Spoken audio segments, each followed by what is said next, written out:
Kevin took a sip of his coffee and smiled. In fact, ever since the whole ugly scene with Drake and Niles, Kevin was expecting Dorothy to do something like this. But he didn't expect her to ramp things up so fast.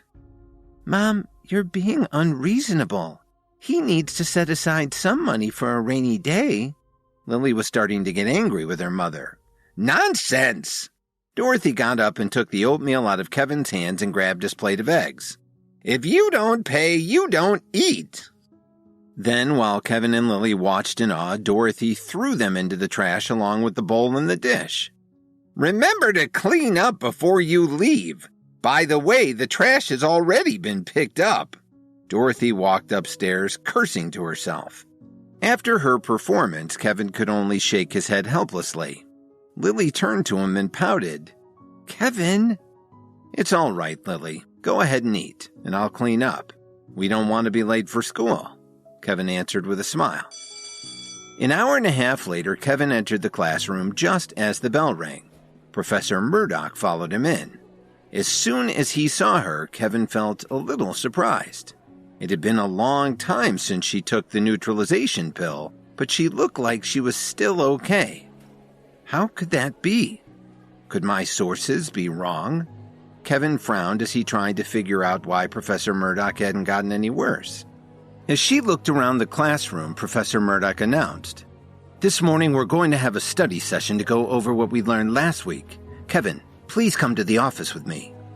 A lot of the students in the class were confused by this. Professor Murdock wanted to meet with Kevin alone?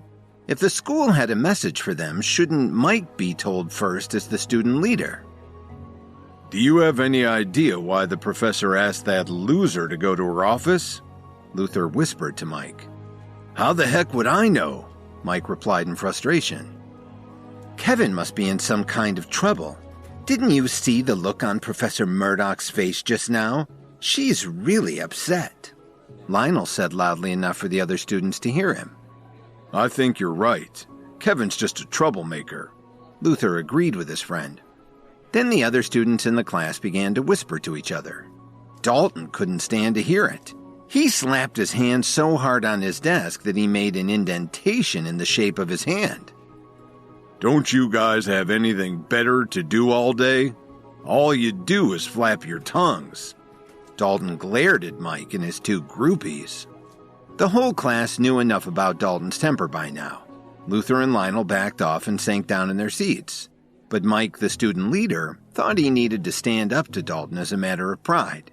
He figured he'd have more power in the class if he got Dalton to back down. "Dalton, we're talking about Kevin, not you. Why are you getting so worked up? Isn't it true that he must have done something wrong to be called to the professor's office?" Mike said in a low voice. "It sounds to me like you're itching for a fight." When Dalton balled up his fists, they looked like two sledgehammers. Apparently, when the Night King treated him for his injuries, the herbal med that he created with the help of the Golden Water Gemstone had transformed him so that his strength had increased even more. His hands had gotten so solid that being punched by him felt like getting hit by a rock. His classmates could see that there was something different about him, and, as beginners in their physical development, they knew they were no match for Dalton. "This is the last time I'll say it. If anyone says anything about Kevin in the future, I'll break their legs." Then Dalton snorted and went back to his reading.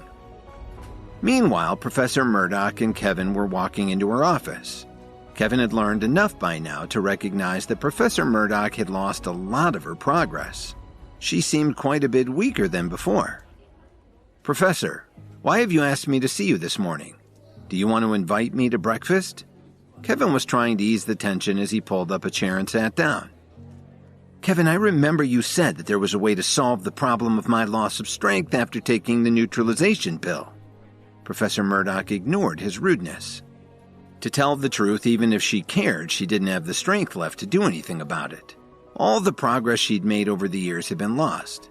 For someone like Professor Murdock, feeling like this was a fate worse than death. She was feeling so powerless that even her students were probably more advanced than she was by now. To keep anyone from noticing her loss of energy, Professor Murdock had been drinking tons of coffee and it was starting to wear her down. It was tough to act normal when she wasn't. Yes, I did say that, but I also remember you said that with your eyesight you could see that Mike's pill was okay, Kevin said as he looked her in the eye. I guess I did. Professor Murdock started to blush a little from the embarrassment. As I recall, I warned you again and again. It's a pity, Professor, that you didn't listen to me. Kevin wanted to be clear that this wasn't his fault. Professor Murdock nodded her head. I know, Kevin. Believe it or not, a teacher can make mistakes too, but can you help me?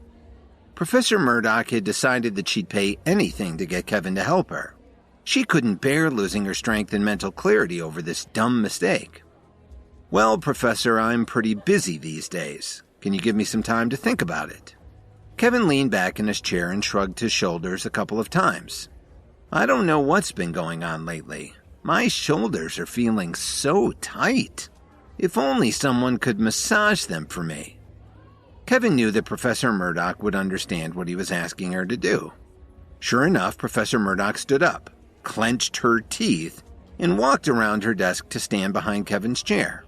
Then she reached out her hands and started rubbing his shoulders. Yeah, keep it going.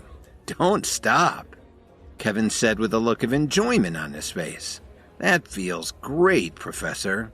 I had no idea you were so good at this.